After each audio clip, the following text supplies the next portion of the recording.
Boa noite, caros ouvintes, me chamo Eros, sou o âncora agora da apresentação e do vídeo que vai tratar sobre o assunto da Olimpíada da OBR. Bom, a gente vai entrevistar agora nossas duas queridas convidadas, Poliana Kelly e Emily Duff. Por favor, deixar presente. Olá, sou Emily, Poliana. Certo, acho que a gente está conseguindo entender bem tudo, trouxer a transição. Então, vou explicar como vai ser a dinâmica aqui. A dinâmica vai ser a seguinte. Agora, podemos ver que tem vários estudantes, ambos fazem parte do grupo da OBERED, o Almoço Racial, e a sistema de perguntas é assim. A pessoa irá fazer a pergunta, irá se representar, vocês irão responder e a gente vai continuar. Certo? Deu para entender? Certo, ok. Certo. Certo, eu irei começar aqui com a pergunta número 1. Novamente, me chamo Eduardo e a pergunta número 1 é: o que significa ser negro no Brasil? Para vocês, Poliana Kelly e Emily Duff, o que significa ser negro no Brasil para vocês? Significa nos orgulharmos da nossa cor, porque com nossa cor nós temos história, trazemos história para o Brasil. No entanto, passamos também por diversos preconceitos e enfrentamos batalhas. Exatamente, a questão da discriminação, racismo atual, empregar na sociedade e tudo. Mas é uma história que tem que se orgulhar, né? Porque é algo de muito tempo atrás. Várias lutas, tem que se orgulhar, né? E com isso entra os desafios também. Exatamente. Lutas, desafios, discriminações, é uma história muito longa. Exatamente. Bom, eu ia passar aqui para a próxima aluna. Eu me chamo Jennifer Samira e dando continuidade às perguntas. Quais são os principais obstáculos que um negro enfrenta no mercado de trabalho? Para vocês. No mercado de trabalho, como uma pessoa preta tem um direito de dizer que é muito difícil, é muito complicado. Não só pela idade, mas pelo fato de você nascer como uma pessoa preta, nascer preta e ainda ser mulher. É muito, muito complicado. Como outras pessoas de cores brancas também, ou pardas, têm essa dificuldade. Mas para a gente que é preto, tem muito mais dificuldade, porque o salário é bem reduzido e a oportunidade de trabalho é quase zero. E automaticamente também se entra o tempo de descanso também. Parece que também é reduzido esse tempo de descanso. Sem falar dos abusos que também muitas das vezes acontecem. Exatamente, a questão do racismo na sociedade, a questão do achar que o preto, o negro, merece menos que o branco. Quem fez igual o branco. Não, e entra também o machismo, porque além de ser negro, você é mulher. Então é mais complicado ainda. Já leva duas coisas. Exatamente. O machismo. Não deveria ser, mas é uma questão histórica. Desde muitos anos atrás é uma questão de tipo muito desfavorecida para as pessoas negras e especialmente também mulheres. Exatamente. Bom, agora eu vou passar a fala para o próximo aluno. Boa noite, eu sou Ismael. E para vocês, o que significa a Lei Áurea? Significa um marco legal falho que não garantiu direitos reais, apenas formalizou juridicamente algo que deveria ser humano e óbvio, a respeito de várias pessoas. A gente sente hoje na pele de que é só na teórica, na prática não foi o que deveria ser. Realmente. A Lei Áurea foi realmente algo muito bom, mas muitas coisas têm que ser melhoradas. Realmente, Exatamente. Essa história da raça negra tem muitas lutas que a Lei Áurea até ajudou, mas tem muito que melhorar. Então, já veio uma questão tardia. O Brasil veio para ter essas leis, já foi um dos últimos países que veio abolir a escravidão. Mais de 300 anos de escravidão. E mesmo assim, mesmo tendo várias leis, Até hoje ainda acontece acontece também. ainda acontece. Exatamente. A escravidão. Isso, a gente vive se arrastando nessa questão. A liberdade do ser humano que é o seu direito. Exatamente. Bom, agora eu passo a fala para o Boa noite, me chamo Sara. A minha pergunta é se vocês já sofreram algum tipo de discriminação racial e como foi?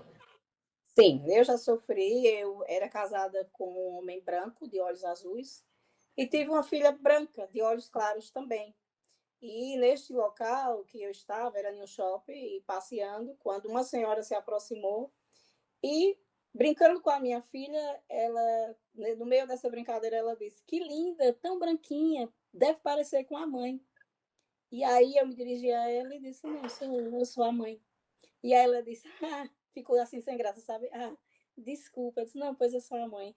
O pai então é branco. Eu disse: É óbvio, né? Que seria branco. Aí, no caso, deveria ser que uma babá. Então, uma mulher de pele negra não pode ter filha branca. Tem que ser todas negras. Realmente, é uma É questão uma questão de complicada. senso e obviedade, né? Uhum. No caso, o nível da pergunta também. Sim, sim. Sim, exatamente. Eu sofri preconceito já relacionado até à pergunta passada, a anterior. Eu fui colocar um currículo em uma loja em Garanhuns e não sabia da fama que tinha essa loja. Fui colocar o currículo lá e chegando lá fui bem atendida, até aí tudo bem. Nesse meio de conversa que tivemos, bem breve, a atendente pediu para que eu colocasse num currículo foto.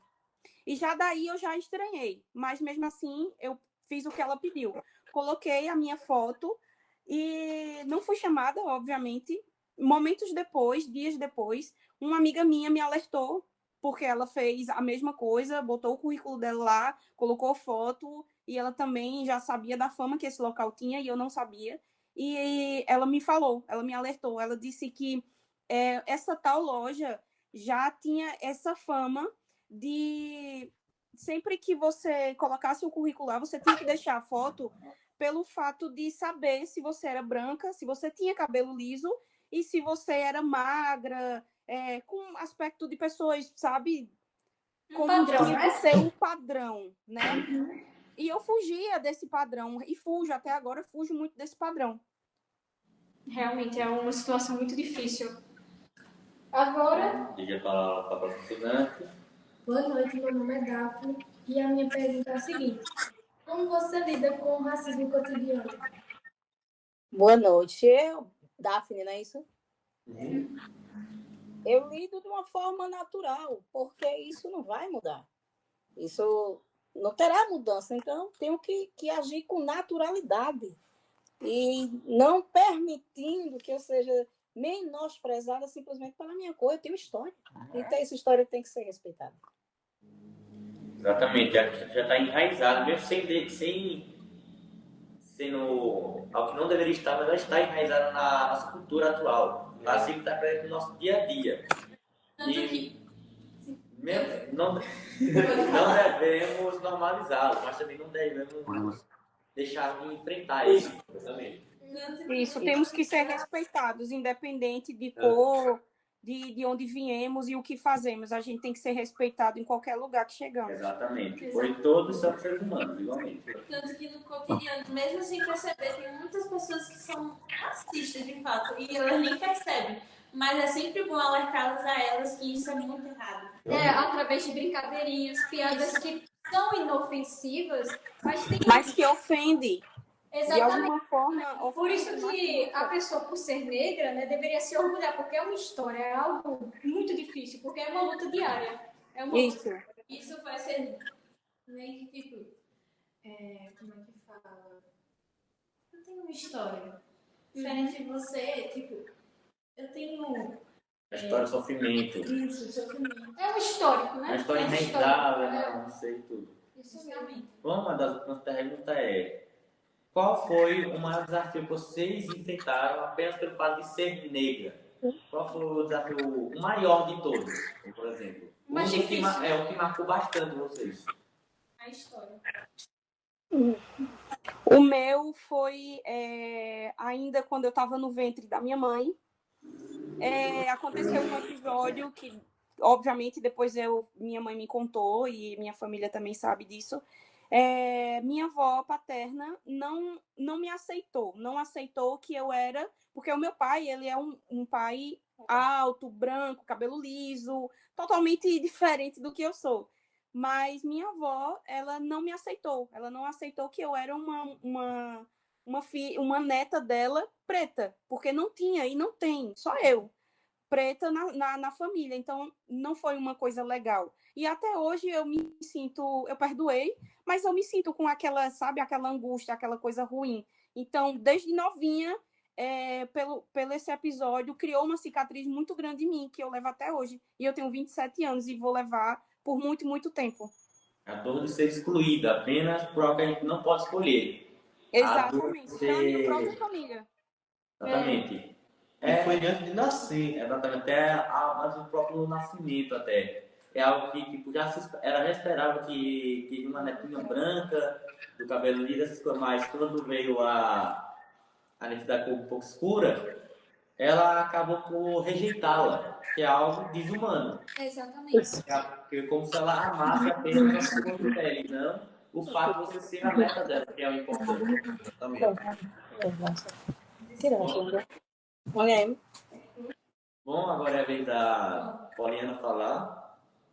O que mais me marcou foi o seguinte: houve um episódio de que eu tive que trabalhar em um restaurante, veja bem. E eu fui convidada, eu sou gastróloga, e eu fui convidada para ser chefe de cozinha.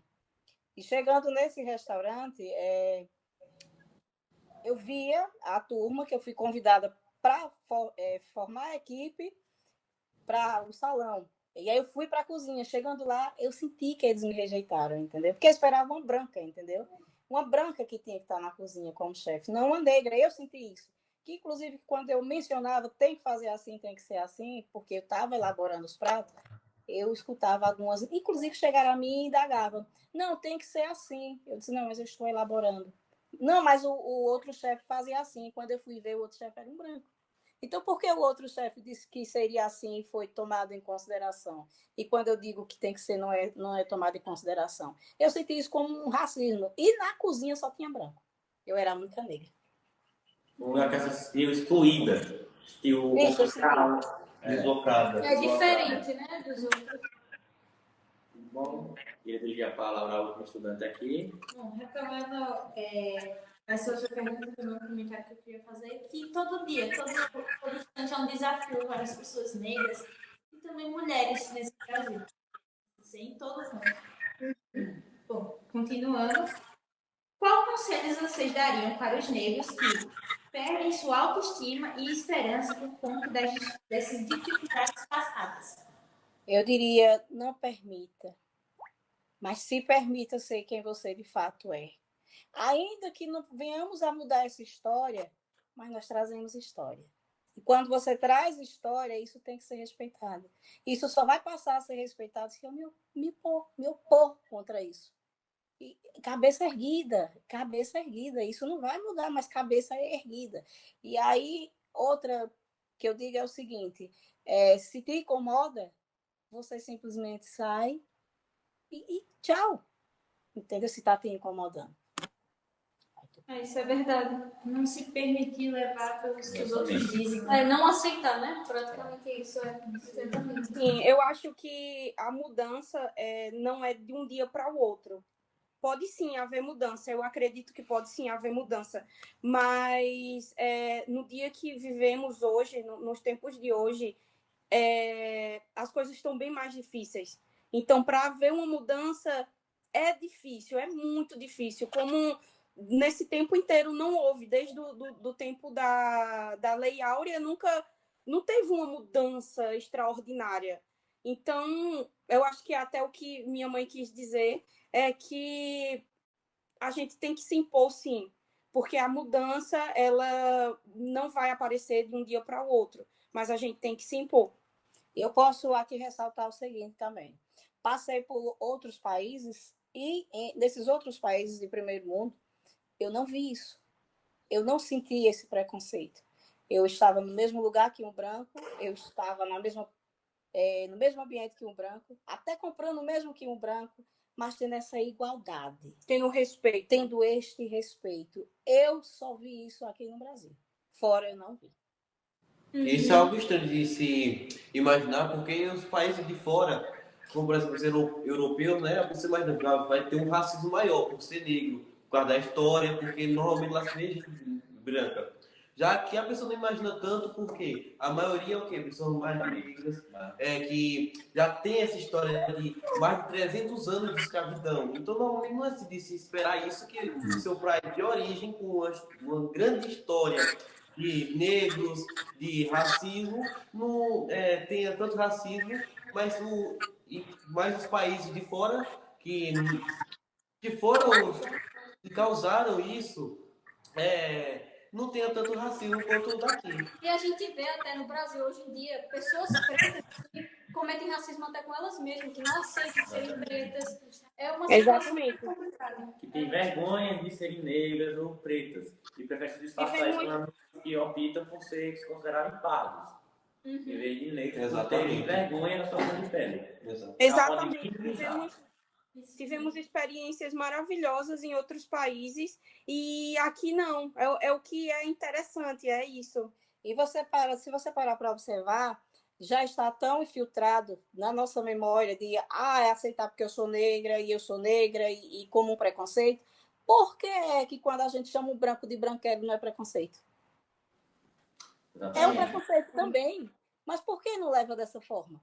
Porque nós já está infiltrado na nossa memória que é um preconceito, aí a gente aceita e não sei o quê. Porque com o branco não se incomoda. É como se o errado é a gente, por ser preto. É o que está errado, e não a pessoa ser branca. Isso. É verdade. Até porque o racismo é o preconceito contra a raça. E não Exatamente. contra apenas os negros, apenas os brancos. É o preconceito contra a raça.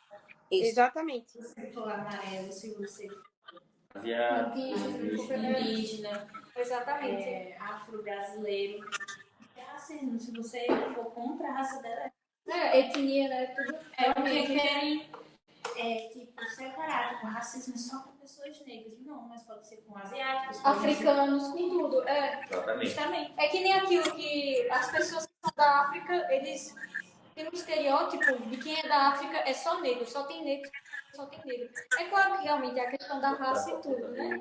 Mas acaba sendo, como podemos até dizer, xenofobia também, né? Isso. Bom, agora para concluirmos a apresentação, vou destacar algo também, que hoje no Brasil, ser negro, uma mensagem para deixar, ser negro é carregar uma herança, é ter força, ter orgulho da história que já passou e que passa até hoje. É olhar para trás e ver que todo aquele caminho de sangue carregado pelo nosso antepassado, todo sofrimento, toda chicoteada, toda aquela marca de opressão, que hoje em dia a gente carrega ele, ter orgulho dele, que o orgulho de hoje em dia a gente poder lutar pelo nosso direito, o orgulho de carregar essa marca e saber o peso dela, saber o significado dela. Bom, essa é a que eu queria trazer. Eu gostaria também de agradecer a presença de vocês hoje por estar nesse Muito obrigada. Nós podcast. agradecemos. E obrigada pelo convite, estamos lisonjeadas. Foi ótimo. Foi uma honra. Sim, então, Obrigada pela atenção. Para quem também assistiu até o final do podcast, obrigada às convidadas. obrigado a presença de todos aqui, todos os estudantes. Apenas para reforçar mais para vocês, estamos participando da Olimpíada Ética Racial Berelli e fazendo parte do grupo Ética Racial. Bom, essa foi a nossa entrevista, nosso podcast. Agradecemos a vocês e muito obrigado. Boa noite. Tchau. Até uma próxima. Até a próxima.